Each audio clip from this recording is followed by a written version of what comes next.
벽 속에서 무언가 터지는 소리가 내 삶의 정적을 깨뜨렸던 그 밤.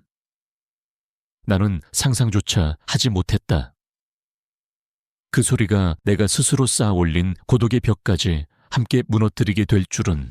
이서연 여사의 하루는 언제나 같은 궤도를 도는 행성처럼 정확하고 변함이 없었다. 아침 허시에 일어나 창문을 열고 클래식 라디오 채널을 켜고 한치의 오차도 없이 계량한 원두로 커피를 내리는 것으로 하루를 시작했다. 남편이 세상을 떠난 후 10년, 자식들이 모두 출가한 후 5년. 그녀의 세상은 책과 음악, 그리고 잘 정돈된 침묵으로 채워져 있었다. 국어교사로 평생을 살아온 그녀답게 아파트의 모든 것은 각자의 자리에 질서정연하게 놓여 있었다. 책장의 책들은 가나다 순으로, 주방의 그릇들은 크기별로, 옷장의 옷들은 색깔별로 정리되어 있었다. 이러한 질서는 그녀가 삶의 혼돈을 통제하는 유일한 방식이었다. 하지만 그 완벽한 질서 속에는 온기가 없었다. 모든 것이 너무 깔끔해서 오히려 비현실적으로 느껴지는, 아무도 살지 않는 모델하우스 같은 냉기가 집안을 감돌았다. 그날 밤도 여느 때와 같았다. 그녀는 거실 소파에 앉아 쇼팽의 녹턴을 들으며 책을 읽고 있었다. 저녁으로는 찬밥에 김치 쪼가리. 단출한 식사를 마친 뒤였다. 자식들에게는 늘 잘 챙겨 먹는다고 거짓말을 했지만 혼자 사는 노인에게 제대로 된 식사를 차리는 것만큼 부질없는 일도 없다고 그녀는 생각했다. 시계가 밤 11시를 가리키고 있었다. 슬슬 잠자리에 들어야겠다고 생각하며 책을 덮으려던 순간이었다. 벽 안쪽에서 낮고 둔탁한 소리가 울렸다. 마치 무언가 거대한 것이 압력을 이기지 못하고 터져버리는 듯한 소리였다. 서연은 깜짝 놀라 주위를 둘러보았다. 그리고 곧이어 쉬익 하는 소름 끼치는 소리가 들려왔다. 주방 쪽이었다. 그녀가 주방으로 달려갔을 때 눈앞에는 악몽 같은 광경이 펼쳐지고 있었다. 싱크대 아래쪽 벽과 바닥이 만나는 지점에서 물이 분수처럼 뿜어져 나오고 있었다. 낡은 아파트의 수도관이 한밤중에 터져버린 것이다. 차가운 물은 순식간에 주방 바닥을 점령하고 거실 쪽으로 흘러넘치기 시작했다. 서연의 머릿속이 하얘졌다. 어떻게 해야 하지? 관리실은 이미 문을 닫았을 시간. 24시간 운영하는 설비업체를 부르자니. 이 늦은 시간에 낯선 남자를 집에 들이는 것이 무서웠다. 멀리 사는 아들이나 딸에게 전화할까 하니 안 된다. 이 밤중에 걱정만 끼칠 뿐이다. 그녀는 평생을 자식들에게 짐이 되지 않으려 노력하며 살아왔다. 이깟 일로 그 원칙을 깰 수는 없었다. 물은 발목까지 차올랐다. 책을 아끼는 그녀는 거실 책장 아래쪽이 물에 잠길까봐 안절부절 못했다. 패닉에 빠져 어쩔 줄 몰라 하던 그녀의 뇌리에 한 사람의 얼굴이 스쳐 지나갔다. 옆집 남자, 엘리베이터에서 마주칠 때마다 먼저 가볍게 목례를 건네던, 과묵해 보이지만 왠지 모르게 믿음직스러운 인상의 그 남자, 이름도 직업도 몰랐다. 그저 옆집 아저씨일 뿐이었다. 하지만 지금 그녀가 도움을 청할 수 있는 유일한 사람이었다. 서연은 잠옷바람인 것도 잊은 채 현관문을 열고 옆집으로 달려가 초인종을 눌렀다. 그녀의 심장은 미친 듯이 뛰고 있었다. 몇 번의 신호음이 가고 문이 열렸다. 편안한 트레이닝복 차림의 남자가 의아한 표정으로 그녀를 바라보았다. 강지훈 씨였다. 무슨 일이십니까? 죄송합니다. 이 밤중에 저희 집 주방에 수도관이 터져서. 서연의 목소리는 물에 잠긴 듯 떨려 나왔다. 그녀의 다급한 표정과 흠뻑 젖은 발을 본 지훈은 즉시 상황의 심각성을 깨달았다. 그는 조금도 귀찮아하는 기색 없이 잠깐만 기다리세요 라고 말하고는 집 안으로 들어가 연장이 가득 든 공구함을 들고 나왔다. 우선 계량기부터 잠가야 합니다. 그는 침착했다. 그의 차분한 목소리는 서연의 불안을 신기하게도 조금 잠재워 주었다. 그는 익숙하게 복도 끝에 있는 수도 계량기함을 열어 밸브를 잠갔다. 집안을 울리던 끔찍한 파열음이 멎었다. 지우는 서연의 집으로 들어와 엉망이 된 주방을 둘러보았다. 그는 인상을 찌푸리는 대신 많이 놀라셨겠습니다. 괜찮습니다. 제가 한번 보겠습니다. 라고 그녀를 안심시켰다. 그는 망설임 없이 물이 흥건한 바닥에 무릎을 꿇고 싱크대 아래를 살폈다. 서연은 그런 그의 뒷모습을 멍하니 바라보았다. 그녀가 끌어안고 있던 것은 당혹감과 미안함이었지만 동시에 아주 생소한 종류의 감정이 피어오르고 있었다. 그것은 안도감이었다. 혼자서는 감당할 수 없는 재난 앞에서 든든한 방패를 만난 듯한 기분. 그의 손은 능숙했다. 공구함에서 필요한 연장을 정확히 찾아내고 좁은 공간에서 낡은 부품을 해체하는 그의 움직임에는 군더더기가 없었다. 평생 책과 분필만 만지며 살아온 그녀가 보기에 그의 투박하지만 정확한 손놀림은 경이롭기까지 했다. 그는 그녀를 불쌍한 늙은이로 취급하지 않았다. 그저 해결해야 할 문제에 집중할 뿐이었고 그 과정에서 보여주는 전문성과 배려는 그녀의 자존심을 조금도 상하게 하지 않았다.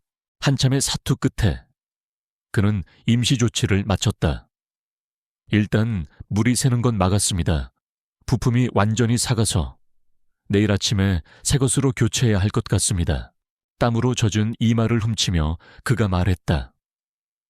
서연은 그제야 정신을 차리고 몇 번이고 고개를 숙였다. 정말 감사합니다. 뭐라고 감사를 드려야 할지. 이 밤중에 정말 죄송하고 또 감사합니다. 이웃끼리 당연한 일인데요. 뭘? 그는 희미하게 웃으며 공구함을 챙겨 자리에서 일어났다. 그의 시선이 잠시 식탁 위에 놓인 그녀의 저녁 식사 흔적 찬밥 한 덩이와 김치 종지에 머물렀다가 이내 아무것도 보지 못한 것처럼 돌려졌다. 서연은 그 순간 자신의 초라한 일상을 들킨 것 같아 얼굴이 화끈거렸다. 다음 날 아침 이서연은 뜬 눈으로 밤을 사윤 탓에 머리가 지끈거렸다. 어젯밤의 소동이 마치 꿈처럼 비현실적으로 느껴졌다. 바닥의 물기는 대부분 닦아냈지만 집안 구석구석에는 여전히 축축하고 서먹한 기운이 감돌았다. 무엇보다 그녀를 괴롭힌 것은 수도관이 아니라 옆집 남자에게 자신의 가장 초라하고 무력한 모습을 들켜버렸다는 사실이었다. 평생 지켜온 고고한 자존심에 깊은 흠집이 난 기분이었다. 오전 9시가 되자 약속대로 초인종이 울렸다. 강지훈이었다. 그는 어젯밤의 편안한 차림이 아닌 단정한 셔츠에 면바지를 입고 있었다. 한 손에는 새 부품이 든 상자를, 다른 한 손에는 여전히 공구함을 들고 있었다. 밤새 불편하진 않으셨습니까? 그의 첫마디는 간밤의 소동에 대한 것이 아니라 그녀의 안부를 묻는 것이었다. 그 사소한 배려에 서연은 자신도 모르게 마음의 빗장을 아주 조금 10번 했다. 그는 어제처럼 묵묵하고 능숙하게 일을 시작했다. 낡은 부품을 떼어내고 새 파이프를 연결하고 틈새를 꼼꼼하게 막는 그의 모든 동작은 물 흐르듯 자연스러웠다. 서연은 그의 곁에서 어색하게 서성이다가 이내 따뜻한 커피를 한 잔 타서 그에게 건넸다. 감사의 표시였다. 그는 잠시 일을 멈추고 고맙습니다 라고 말하며 커피를 받아들었다. 두 사람 사이에는 커피 향과 함께 어색하지만 무겁지 않은 침묵이 흘렀다. 작업은 생각보다 금방 끝났다. 그는 싱크대 문을 닫기 전 몇 번이고 물을 틀어보며 완벽하게 수리가 되었는지 확인했다. 이제 괜찮을 겁니다. 앞으로 몇 년은 끄떡없을 겁니다. 그가 만족스러운 듯 말했다. 서연은 그제야 안도의 한숨을 내쉬었다. 그녀는 지갑을 가져와 그에게 수고비를 건네려 했다. 이것은 그녀에게 꼭 필요한 절차였다. 그의 호의를 정당한 대가로 갚음으로써 빚진 마음을 털어내고 다시 예전처럼 정중한 이웃 사이의 경계를 회복하고 싶었다. 어젯밤부터 정말 고생 많으셨어요. 약수하지만 받아주세요. 하지만 지우는 손을 저으며 한사코 거절했다. 아닙니다. 이웃끼리 이 정도 일 가지고 돈을 받을 수는 없습니다. 그래도 받으셔야 합니다. 이 늦은 밤과 아침까지 폐를 끼쳤는데요. 서연이 고집을 부리며 돈을 그의 손에 쥐어주려 했다. 그때였다. 지우는 그녀의 손을 부드럽게 밀어내며 잠시 망설이다가 아주 뜻밖의 말을 꺼냈다. 그렇게 미안하시면 돈 대신 다른 걸로 갚아주시면 어떻겠습니까? 서연은 의아한 표정으로 그를 바라보았다. 그의 시선은 진지했다. 제가 어젯밤에 우연히 봤습니다. 서연 선생님 식사하시는 게 너무 간소하신 것 같아서요. 그의 말에 서연의 얼굴이 확 달아올랐다. 역시 그가 봤던 것이다. 그녀의 초라한 저녁 식사를 부끄러움과 약간의 불쾌감이 치밀어 올랐다. 그래서 지금 나를 동정하는 건가? 그런 그녀의 속마음을 읽기라도 한 듯 지우는 서둘러 말을 이었다. 오해는 마십시오. 저도 아내와 사별하고 혼자 산 지 꽤 됐습니다. 요리하는 걸 꽤 좋아하는데 혼자 먹자고 이것저것 차리자니 영 흥이 안 나더군요. 그래서 매일 대충 때우기 일쑤고요. 그는 잠시 숨을 골랐다. 그리고는 용기를 낸 듯 그녀의 눈을 똑바로 바라보며 그의 거절 못할 제안을 건넸다. 그러니 괜찮으시다면 앞으로 저녁 식사를 함께하는 게 어떻겠습니까? 제가 매일 저녁을 차려서 가져오겠습니다. 선생님께서는 그저 저와 함께 앉아서 식사를 해주시기만 하면 됩니다. 그것으로 수리비는 퉁치는 셈치고요. 우리 더 이상 혼자 밥 먹지 맙시다. 서연은 그 자리에 얼어붙었다. 망치로 머리를 한 대 맞은 듯한 충격이었다. 그의 제안은 너무도 기습적이고 너무도 사적이며 너무도 대담했다. 그녀의 머릿속에서는 수만 가지 생각이 오갔다. 왜 이런 제안을 무슨 꿍꿍이가 있는 걸까? 아니면 정말 나를 불쌍하게 보는 건가? 경계심과 자존심이 먼저 고개를 들었다. 단칼에 거절해야 한다고 이성이 소리쳤다. 하지만 이성과는 반대로 그녀의 마음 가장 깊은 곳에서는 다른 소리가 들려오고 있었다. 지난 10년간 단 한 번도 누군가와 함께 저녁 식탁에 앉아본 적이 없었다. 따뜻한 밥과 국, 맛있는 반찬 냄새가 집안에 진동하던 기억은 까마득한 예실이었다. 텔레비전 소리만이 유일한 말벗이었던 길고 외롭던 저녁 시간들. 요리, 더 이상 혼자 밥 먹지 맙시다. 그의 마지막 말이 굳게 닫혀있던 그녀의 심장 어딘가를 아프게 찔렀다. 그것은 동정이 아니었다. 같은 외로움을 겪는 사람이 건네는 서툴지만 진심 어린 제안이었다.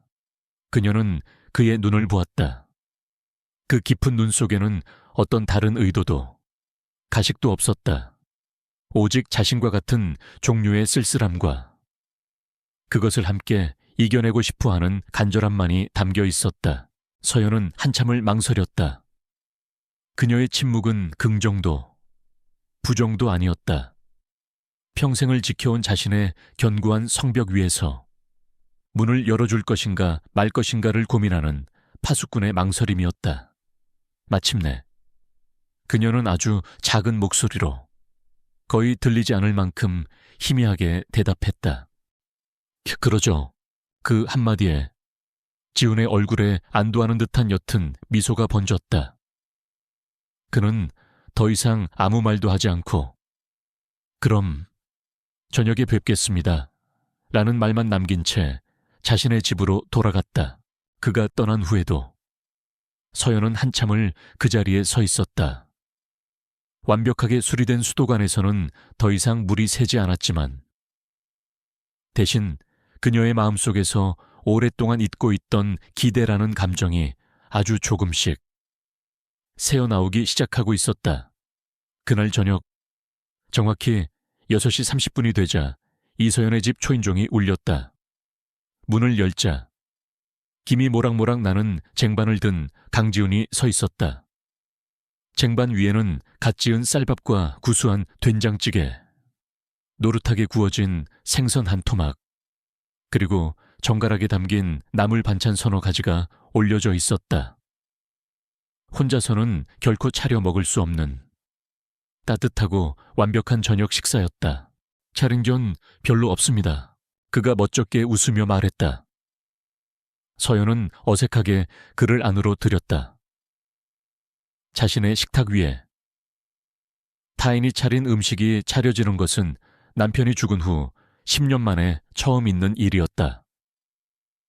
그녀는 뭘 어떻게 해야 할지 몰라. 마치 자기 집에 손님이 된 것처럼 멀뚱히 서 있기만 했다. 첫 번째 저녁 식사는 거의 침묵 속에서 이루어졌다. 서연은 어색함을 감추기 위해 밥 먹는 것에만 집중했다. 된장찌개는 짜지 않고 깊은 맛이 났고 생선은 알맞게 구워져 부드러웠다. 음식 하나하나에 만든 이의 정성이 고스란히 느껴졌다. 그녀는 평소 먹던 양보다 훨씬 많은 밥을 자신도 모르는 사이에 비워냈다. 맛있네요. 그녀가 겨우 한마디를 꺼냈다. 다행입니다. 입에 맞으실까 걱정했는데. 그가 안도하며 대답했다. 그것이 그날 대화의 전부였다. 식사가 끝나자 그는 설거지까지 직접 하겠다고 나섰지만 서연이 극구 말려 그가 차려온 그릇들을 다시 쟁반에 담아 돌려보내는 것으로 첫 저녁 식사는 끝이 났다. 그가 돌아간 후에도 집안에는 오랫동안 음식 냄새와 사람의 온기가 남아 있었다. 서연은 텅 빈 식탁을 보며 아주 오랜만에 잘 먹었다는 충만감을 느꼈다. 그렇게 그들의 이상한 저녁 식사 약속은 계속되었다. 이틀째, 사흘째, 일주일째, 지우는 단 하루도 거르지 않고 정성껏 차린 저녁 식사를 들고 그녀의 집을 찾아왔다. 매일 바뀌는 국과 반찬들은 그의 요리 솜씨가 보통이 아님을 증명했다. 처음의 어색함은 조금씩 옅어지고 그 자리에는 서툴지만 편안한 대화가 채워지기 시작했다. 그들은 날씨 이야기로 시작해 텔레비전 뉴스, 동네의 소소한 일상에 대해 이야기했다. 대화는 늘 안전한 경계선 안에서만 맴돌았지만 그마저도 서연에게는 새로운 경험이었다. 누군가와 마주 앉아 그날의 일상을 나누는 것. 자신의 생각에 귀 기울여주는 사람이 있다는 것. 그 평범한 사실이 그녀의 얼어붙었던 마음에 온기를 불어넣었다. 변화는 서서히 일어났다. 서연은 더 이상 그가 오기를 수동적으로 기다리지 않았다. 그녀는 미리 식탁을 닫고 정갈하게 수저를 놓아 그를 맞이했다. 때로는 그가 좋아할 만한 클래식 음악을 미리 틀어놓기도 했다. 그녀의 집은 더 이상 차가운 침묵의 공간이 아니었다. 저녁 6시 30분이 되면 따뜻한 음식을 기다리는 설렘과 기대가 깃든 공간으로 변모했다. 어느덧 한 달이라는 시간이 흘렀다. 그날 저녁, 지우는 돼지고기를 듬뿍 넣은 김치찌개를 끓여왔다. 이건 제 아내가 참 좋아하던 겁니다. 맵고 칼칼한 걸 유난히 좋아했거든요. 그가 무심코 던진 말이었다. 하지만 그 말은 두 사람 사이에 보이지 않는 벽 하나를 허무는 계기가 되었다. 처음으로. 그들의 대화는 과거라는 이름의 성역 안으로 조심스럽게 발을 들였다. 그러셨군요. 서연은 잠시 망설이다가 용기를 내어 자신의 이야기를 꺼냈다. 제 남편은 책밖에 모르는 사람이었어요. 학자였죠. 입맛도 까다로워서. 맵고 짠 건 입에도 대지 않았어요. 늘 슴슴한 나물 반찬만 좋아했죠. 가끔은 제가 해준 음식이 맛이 없는 건지, 아니면 책에 정신이 팔려 맛을 못 느끼는 건지 헷갈릴 때도 있었답니다. 그녀는 희미하게 웃으며 말했다. 남편의 이야기를 타인에게 꺼내본 것이 얼마 만인지 기억도 나지 않았다. 놀랍게도 아프지 않았다. 오히려 누군가와 함께 추억을 공유하자. 무겁기만 하던 기억이 조금은 가벼워지는 느낌이었다. 지우는 묵묵히 그녀의 이야기를 들어주었다. 그리고는 자신의 이야기를 이어갔다.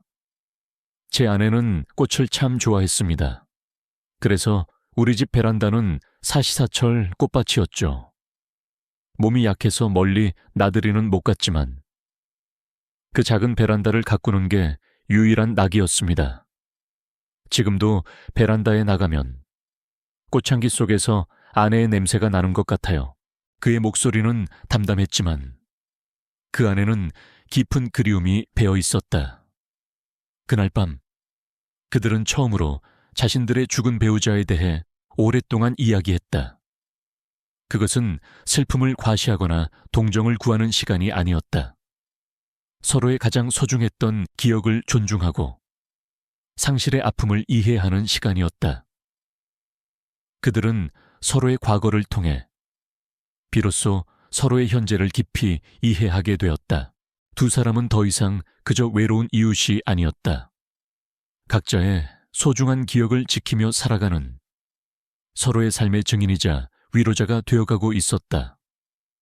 저녁 식사가 끝나고 지훈이 돌아간 후 서연은 거실 창가에 서서 밤하늘을 바라보았다. 집안의 감도는 김치찌개 냄새가 싫지 않았다. 오히려 이 온기와 활기가 자신의 삶에서 영원히 사라지지 않았으면 좋겠다는 위험하고도 간절한 소망이 그녀의 마음속에서 조용히 싹트고 있었다. 강지훈과의 저녁 식사가 일상이 된 후 이서연의 삶에는 작지만 분명한 변화들이 생겨나기 시작했다. 그녀는 더 이상 아침에 눈을 떴을 때 밀려오는 공허함에 한숨부터 내쉬지 않았다. 대신 저녁에는 무슨 맛있는 음식을 먹게 될까 하는 소소한 기대를 품게 되었다. 그녀의 행동도 조금씩 바뀌었다. 처음에는 그저 차려주는 밥을 받기만 하던 그녀가 이제는 저녁 시간이 다가오면 미리 과일을 깎아놓거나 깨끗한 행주를 준비해두는 등 소소하게나마 식사 준비에 동참하기 시작했다. 한 번은 시장에 갔다가 아주 신선한 생물 갈치를 파는 것을 보고 자신도 모르게 2토막을 사와 지훈에게 건네기도 했다. 오늘 저녁에는 이걸로 조림을 해주시면 어떨까 해서요. 쑥스럽게 말하는 그녀를 보며 지훈은 아이처럼 환하게 웃었다. 그날 저녁 갈치조림은 그 어느 때보다 맛있었다. 그녀의 아파트를 감싸던 냉기도 서서히 거쳐갔다. 책 냄새와 묵은 먼지 냄새 대신 맛있는 음식 냄새와 희미한 사람 사는 냄새가 배어들기 시작했다. 가끔은 지훈이 가져온 작은 라디오에서 흘러나오는 7080 가요가 쇼팽의 녹톤을 대신하기도 했다.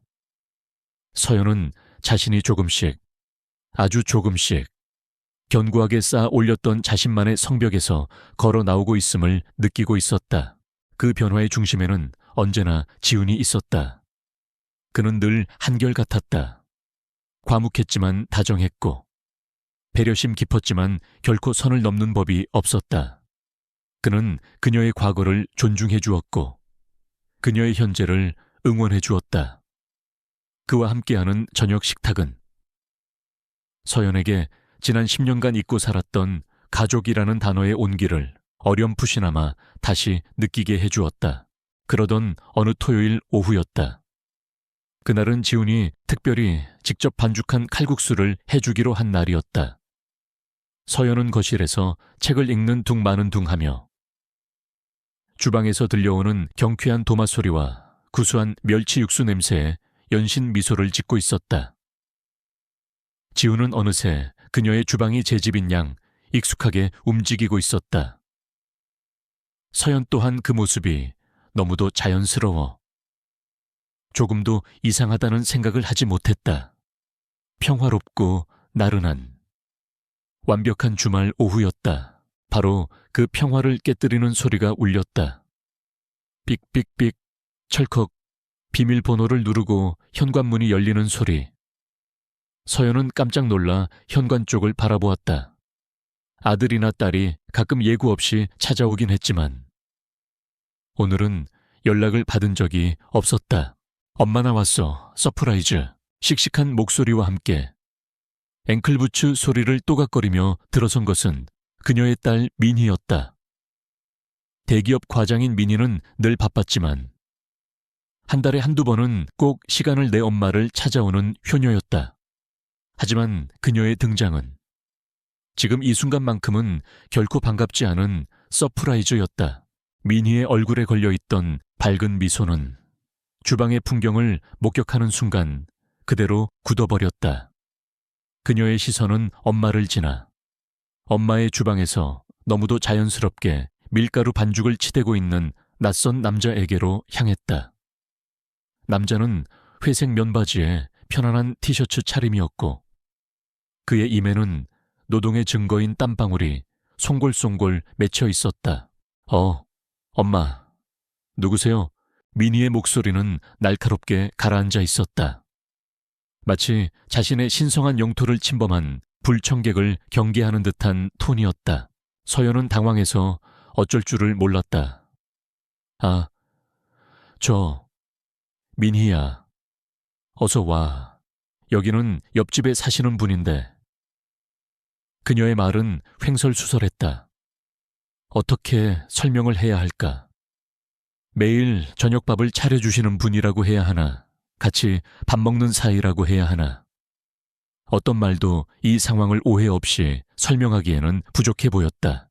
지훈 역시 당황하기는 마찬가지였다. 그는 하던 일을 멈추고 손에 묻은 밀가루를 어색하게 털어내며 민희를 향해 고개를 숙였다. 안녕하십니까. 옆집에 사는 강지훈이라고 합니다. 민희는 대답 대신 위아래로 그를 훑어보았다. 그녀의 눈빛에는 노골적인 의심과 경계심이 가득했다. 엄마의 집에서 엄마도 아닌 낯선 남자가 저렇게나 익숙하게 요리를 하고 있는 이 비현실적인 상황을 그녀의 상식으로는 도저히 받아들일 수 없었다. 그녀는 엄마가 순진하고 외로운 나머지 누군가에게 이용당하고 있는 것은 아닌가 하는 최악의 상상을 하고 있었다. 세 사람 사이에는 칼국수 육수가 끓는 소리만이 어색하게 울려 퍼졌다.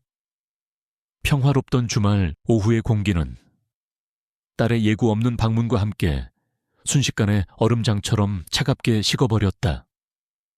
오해의 씨앗은 그렇게 너무도 갑작스럽게 뿌려지고 말았다. 싸늘하게 얼어붙은 공기를 견디지 못한 것은 강지훈이었다. 그는 어색한 미소를 지으며 입고 있던 앞치마를 벗었다. 제가 아무래도 눈치가 좀 없었나 봅니다.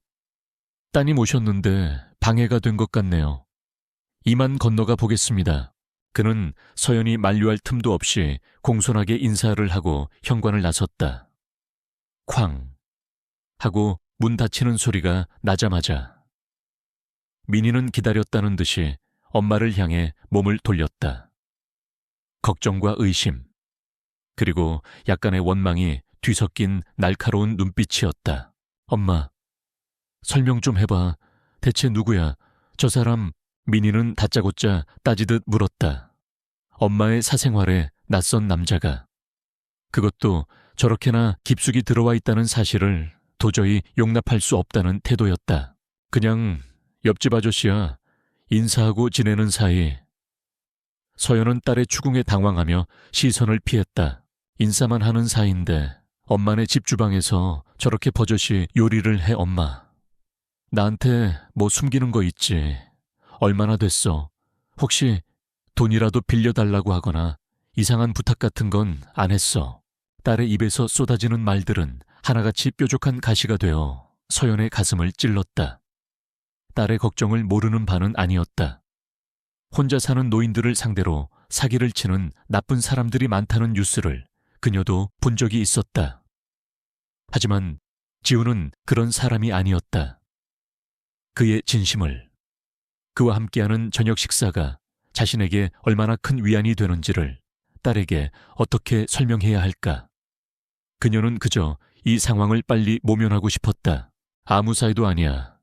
그냥 내가 전에 수도관 터졌을 때 저분이 고생해서 고쳐주셨어. 그래서 고맙다고 몇 번 식사 대접한 게 전부야. 네가 생각하는 그런 거 아니니까 오해 마라. 서연은 자신도 모르게 거짓말을 했다. 사실을 축소하고 그들의 관계를 아무것도 아닌 것처럼 포장했다. 그것이 딸을 안심시키는 가장 빠른 길이라고 생각했다. 그녀의 약하고 회피적인 성격이 드러나는 순간이었다. 그녀는 딸과 언쟁을 벌이는 것이 두려웠고 자신의 감정을 솔직하게 드러내는 것에 익숙하지 않았다. 정말이야, 엄마. 나 못 믿어. 요즘 세상이 얼마나 험한데. 엄마가 너무 순진해서 걱정돼서 그런단 말이야. 앞으로는 저런 사람 함부로 집에 들이지 마. 알았지? 민희는 엄마의 말을 반신반의하면서도 일단 상황을 정리하는 쪽을 택했다. 그녀에게 지우는 엄마의 평화로운 일상을 위협하는 불안 요소일 뿐이었다. 한편 자신의 집으로 돌아가려던 지우는 복도에서 걸음을 멈췄다. 방금 벗어두고 온 앞치마, 주머니에 휴대폰을 넣어둔 것이 생각났기 때문이었다. 아차, 그는 이 말을 치며 다시 서연의 집으로 발걸음을 돌렸다. 그는 문을 두드리려 손을 들었다. 하지만 문이 미세하게 열려 있었고 그 틈으로 모녀의 대화 소리가 새어나오고 있었다. 그는 본의 아니게 그들의 대화를 엿듣게 되었다. 민희의 날카로운 목소리, 그리고 뒤이어 들려온 서연의 변명. 아무 사이도 아니야. 그냥 고마워서 식사 대접 몇 번 한 게 전부야. 네가 생각하는 그런 거 아니니까 오해 마라. 그 말을 듣는 순간 지훈의 온몸이 얼어붙는 것 같았다. 그는 서연이 딸을 안심시키기 위해 한 말이라는 것을 머리로는 이해했다. 하지만 아무 사이도 아니다. 별거 아니다라고 선을 긋는 그녀의 목소리는 그의 가슴에 차가운 비수가 되어 날아와 꽂혔다. 그동안 함께 나눴던 따뜻한 저녁 식사, 서로의 아픔을 공유하며 조심스럽게 쌓아 올렸던 유대감. 그 모든 것이 한순간에 자신만의 착각이었나 하는 생각이 들었다. 그녀에게 자신은 그저 수도관 고쳐준 대가로 밥이나 몇 번 얻어먹는 귀찮고 신경 쓰이는 옆집 아저씨에 불과했던 것일까? 그녀가 자신의 호의를 부담스러워하고 심지어 부끄러워하고 있었다는 생각에 이르자 참을 수 없는 비참함과 자괴감이 밀려왔다. 그는 조용히 들었던 손을 내렸다. 휴대폰을 찾는 것도 잊었다. 그는 소리 없이 돌아서서 자신의 집 현관문 앞에 섰다. 차갑고 단단한 철문이 마치 지난 몇 달간 잠시 잊고 있던 자신의 현실을 대변하는 것 같았다. 그는 깊은 한숨을 내쉬며 도어락 비밀번호를 눌렀다. 딸깍 하는 소리와 함께 그의 세상은 다시 완벽한 침묵 속으로 닫혀버렸다. 서연은 딸과의 길고 피곤한 대화가 끝난 후에야 지훈이 두고 간 앞치마와 그 안에 든 휴대폰을 발견했다. 하지만 그녀는 그가 문 밖에서 모든 것을 듣고 있었다는 사실은 꿈에도 알지 못한 채 그저 내일 돌려줘야겠다고 무심하게 생각할 뿐이었다. 딸 미니가 돌아간 후 이서연의 집에는 어색한 정적이 감돌았다. 그녀는 딸에게 아무렇지 않은 척했지만 마음은 청은망은 무거웠다. 강지훈의 얼굴을 어떻게 봐야 할까? 딸의 무례를 대신 사과해야 할까? 그녀는 저녁 6시 30분이 되기만을 초조하게 기다렸다. 그가 오면 따뜻한 밥을 함께 먹으며 오늘 있었던 오해를 풀 수 있을 거라고 막연히 기대했다. 하지만 저녁 6시 30분이 지나고 7시가 되어도 초인종은 울리지 않았다. 시계의 초침 소리가 유난히 크게 들렸다. 매일 이 시간이면 맛있는 냄새와 함께 찾아오던 그의 온기는 간데없고 예전의 그 차갑고 텅 빈 침묵만이 그녀의 집을 다시 점령했다. 서연은 결국 찬밥에 물을 말아 모래알을 씹는 것처럼 억지로 삼켰다. 다음 날 아침 그녀는 엘리베이터 앞에서 지훈과 마주쳤다. 그녀는 어색하게 웃으며 인사를 건넸지만 그는 짧게 목례만 했을 뿐 곧바로 시선을 돌려버렸다. 어제까지 따뜻하고 다정했던 그의 눈빛은 예의 바르지만 서늘한 유리벽이 쳐진 것처럼 차갑게 느껴졌다. 그 짧은 순간 서연은 모든 것이 잘못되었음을 직감했다. 불길한 예감은 현실이 되었다.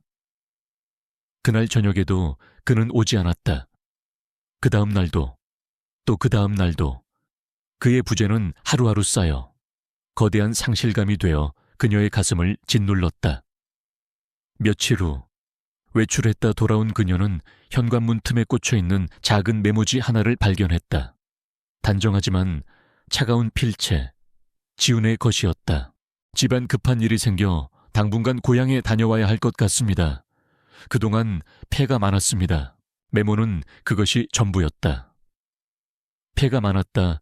람 피엔 히우 로이는 마지막 문장이 데모처럼 그녀의 마음에 박혔다. 그는 정말로 자신이 그녀에게 폐가 되는 존재라고 생각했던 것이다. 그녀의 손에서 메모지가 힘없이 떨어졌다. 다리가 풀려 그녀는 현관문 앞에 그대로 주저앉았다. 모든 것이 끝났다. 자신의 어리석음과 비겁함이 기적처럼 찾아왔던 행복을 제 손으로 내쫓아버린 것이다. 그날 저녁 서연은 텅 빈 식탁에 홀로 앉아 있었다. 아무것도 먹고 싶지 않았다. 식탁 위에는 늘 그가 가져오던 따뜻한 국그릇 대신 차가운 정적만이 놓여 있었다. 지난 몇 달간의 행복했던 저녁 시간들이 파노라마처럼 스쳐 지나갔다. 그의 따뜻한 음식, 그의 다정한 목소리, 함께 나누었던 웃음들, 그 모든 것이 하룻밤의 꿈처럼 사라져 버렸다. 눈물이 뺨을 타고 흘러내려 텅 빈 밥그릇 안으로 뚝뚝 떨어졌다. 그때였다. 요란한 벨소리가 울리며 정적을 깼다. 딸 미니에게서 온 전화였다. 엄마 잘 지내? 그 옆집 아저씨. 그 뒤로 별일 없지. 미니의 목소리는 아무것도 모른 채 밝고 쾌활했다. 응. 그분 고향에 일 있다고 며칠 전에 가셨어. 서연은 애써 아무렇지 않은 척 대답했다. 정말 잘 됐네 거봐. 내 말이 맞지. 뭔가 꿍꿍이가 있으니까 슬쩍 떠보니까 바로 가버리잖아. 이제 엄마도 두 발 뻗고 편히 지내겠다. 속 시원하다.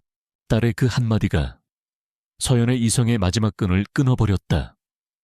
딸의 걱정이 아기가 아니라는 것을 알았다.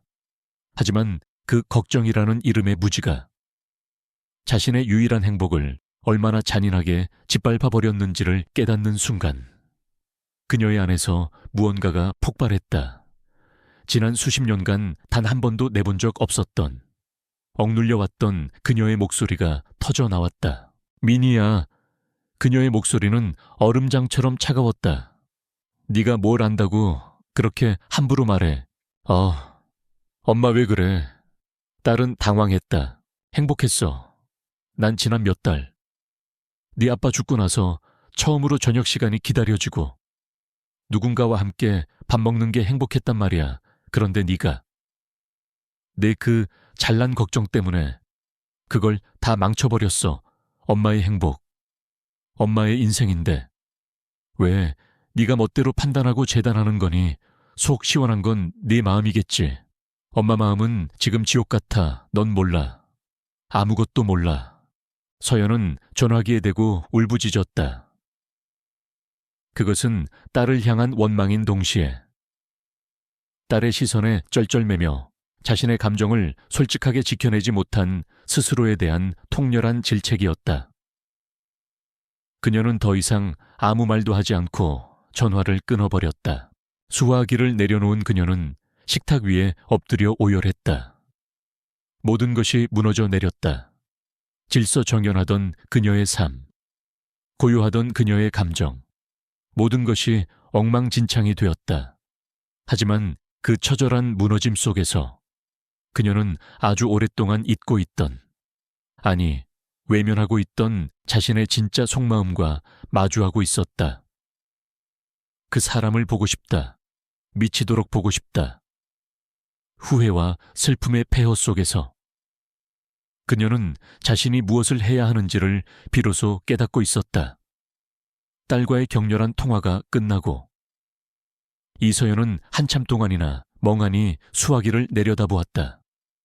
격정이 휩쓸고 지나간 마음은 텅 비어 있었지만 이상하게도 머리는 그 어느 때보다 맑았다.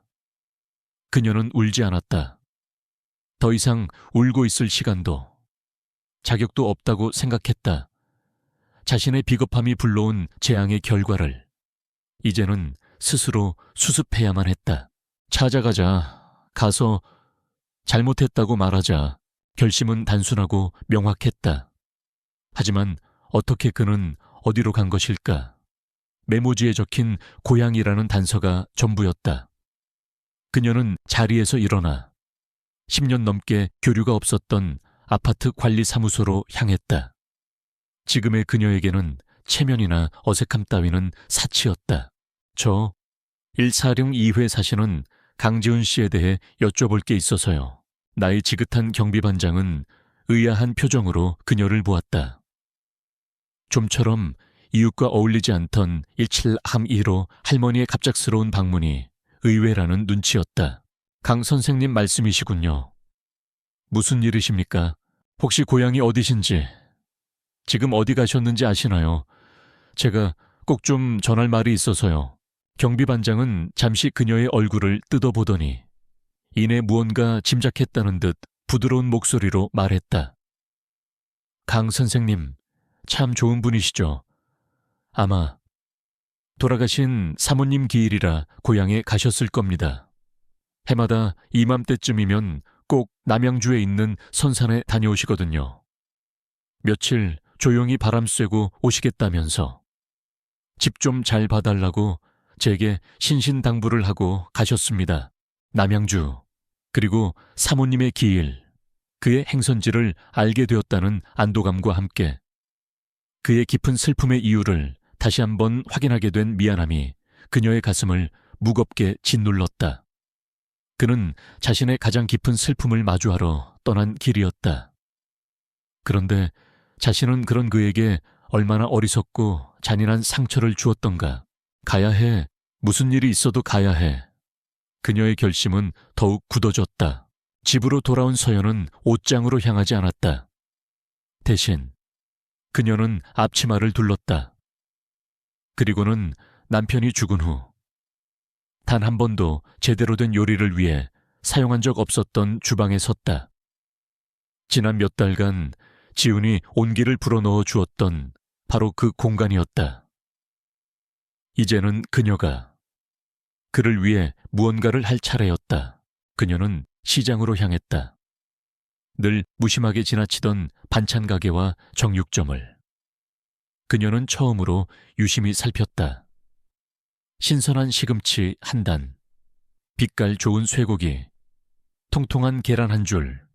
그녀는 기억을 더듬어 지훈이 평소 좋아하던 반찬들을 떠올리며 신중하게 장을 보았다. 집으로 돌아온 그녀는 아주 오랫동안 잊고 있던 행위를 시작했다. 쌀을 씻어 밥을 안치고, 쇠고기를 재워 불고기를 만들고, 시금치를 데쳐 조물조물 무치고, 정성껏 계란말이를 부쳤다. 서툰 솜씨에 계란말이 옆구리가 터지기도 하고, 불고기 양념이 조금 짜기도 했지만 그녀는 멈추지 않았다. 주방에 다시 맛있는 냄새가 퍼져나갔다. 하지만 그 냄새는 더 이상 외로움을 달래기 위해 빌려온 온기가 아니었다. 그것은 그녀의 진심과 후회, 그리고 용서를 구하는 간절한 마음이 담긴 그녀 자신의 냄새였다. 요리를 하는 내내 그녀의 뺨 위로는 몇 번이고 뜨거운 눈물이 흘러내렸다. 후회의 눈물이었고 회개의 눈물이었다. 몇 시간 후 정갈한 도시락 하나가 완성되었다. 흰 쌀밥 위에는 예쁘게 부친 계란말이와 윤기나는 불고기, 그리고 푸른 시금치 나물이 정성스럽게 담겨 있었다. 그녀가 남편과 사별한 후 처음으로 누군가를 위해 만든 음식, 그것은 그녀의 모든 마음을 담아낸 후회라는 이름의 도시락이었다. 서연은 도시락을 보자기에 곱게 쌌다. 그녀는 더 이상 망설이지 않았다. 내일 아침 첫 차를 타고 남양주로 갈 것이다. 그를 만나 이 도시락을 건넬 것이다. 그리고 말할 것이다. 미안하다고. 정말 미안하다고. 그가 받아주지 않더라도 상관없었다. 이것은 그녀가 반드시 해야만 하는 자기 자신과 아들의 기억, 그리고 상처 입은 그를 위한 최소한의 도리였다. 다음 날 새벽, 이서연은 평생 처음으로 알람 소리에 맞춰 눈을 떴다. 밤새 한숨도 자지 못했지만 몸은 이상하게 가벼웠다. 그녀의 마음속에는 두려움과 설렘이 뒤섞여 마치 소풍 가기 전날 밤의 어린아이처럼 미묘한 흥분이 감돌았다. 그녀는 정성껏 싼 도시락을 가방에 넣고 조용히 집을 나섰다. 어둠이 차에 가시지 않은 새벽 공기가 차가웠지만 싫지 않았다. 동서울 터미널로 향하는 첫차 버스에 몸을 실었을 때 그녀는 비로소 자신이 얼마나 큰 용기를 냈는지 실감했다. 지난 10년간 그녀의 세상은 아파트 단지 방형 1km를 벗어난 적이 거의 없었다. 낯선 곳으로의 여행, 그것도 누군가를 찾기 위한 여행은 그녀의 질서정연한 삶의 계획에는 단 한 번도 존재하지 않았던 변수였다. 버스가 서울의 복잡한 도심을 벗어나 한적한 교외로 접어들자 차창밖 풍경이 빠르게 변하기 시작했다. 회색빛 건물들 대신 푸른 산과 들이 나타났다. 그녀는 창밖을 멍하니 바라보며 깊은 생각에 잠겼다. 왜 나는 그토록 딸의 시선에 얽매였을까? 왜 나는 나의 행복을 솔직하게 말하지 못했을까? 그녀는 평생을 모범적인 사람으로 살아왔다. 현명한 아내, 자애로운 어머니, 존경받는 선생님, 사회가 그녀에게 부여한 역할들에 자신을 완벽하게 맞추기 위해 그녀는 자신의 진짜 감정과 욕구를 억누르는 데 익숙해져 있었다. 남편이 죽은 후에는 자식들에게 짐이 되지 않는 어머니라는 새로운 역할이 그녀의 삶을 지배했다. 혼자서도 꿋꿋하고 완벽하게 살아가는 모습을 보여주는 것. 그것이 그녀의 마지막 남은 자존심이었다. 하지만 강지훈을 만나면서 그 자존심의 벽에 균열이 생겼다. 그의 따뜻함 앞에서 그녀는 자신이 사실은 얼마나 외롭고 연약한 존재인지를 깨달아 버렸다. 혼자서도 괜찮은 것이 아니라 괜찮은 척하며 버티고 있었을 뿐이었다.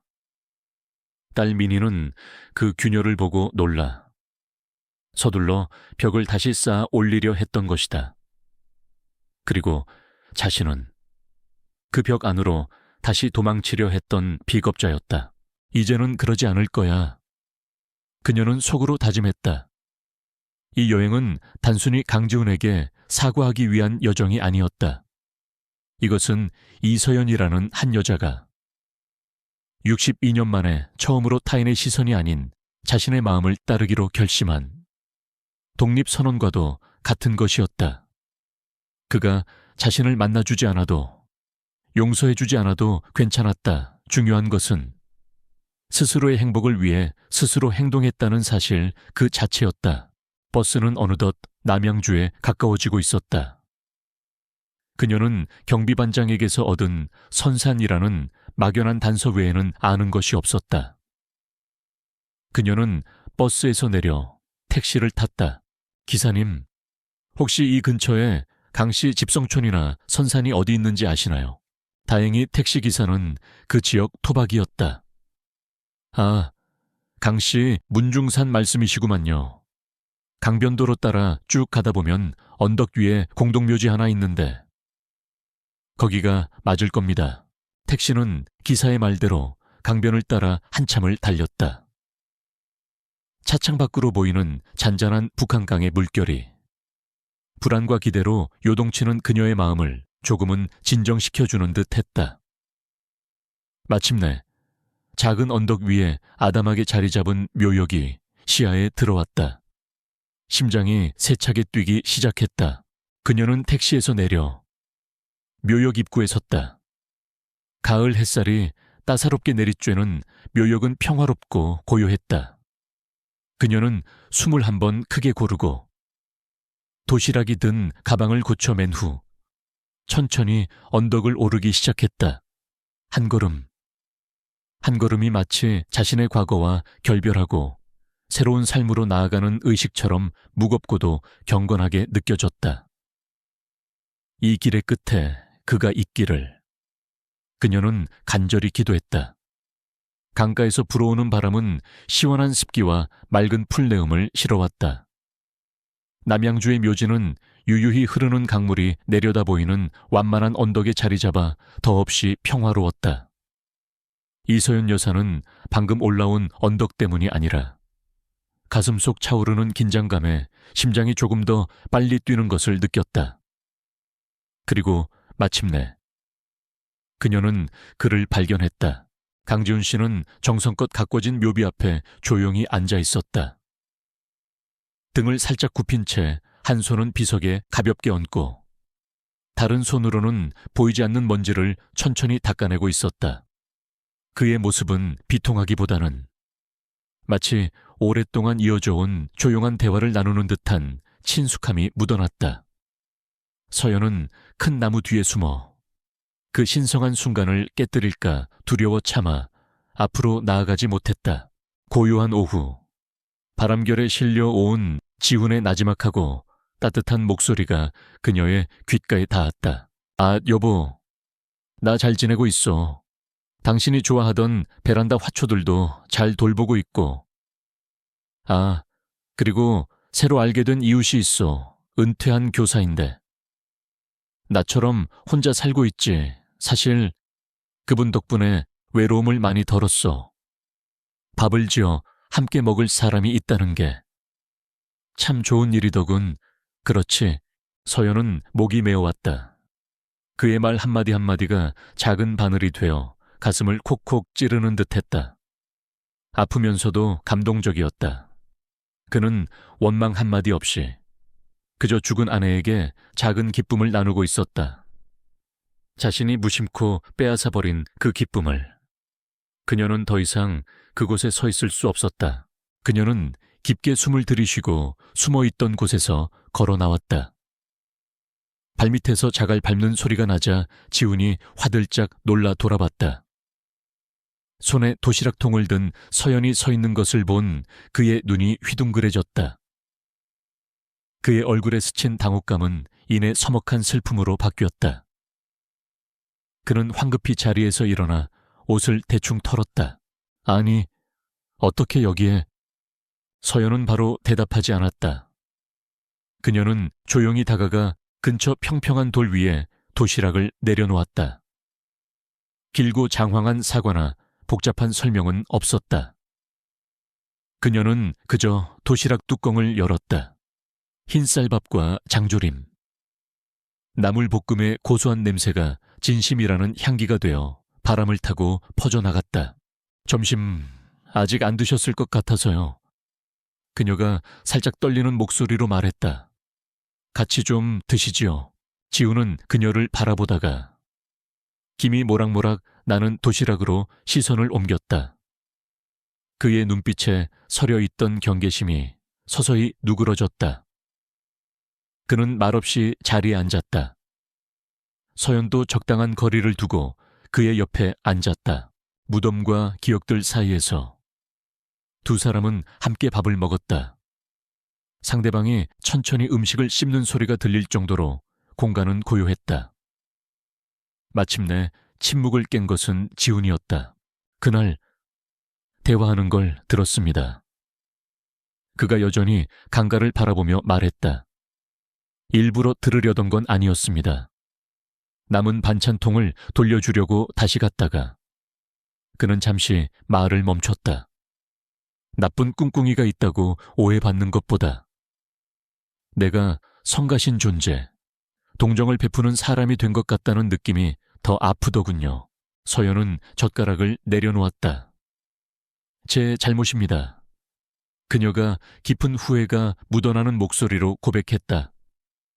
저는 두려웠어요. 딸이 걱정하는 것도, 제가 짐이 되는 것도, 남들이 수군거리는 것도 두려웠습니다.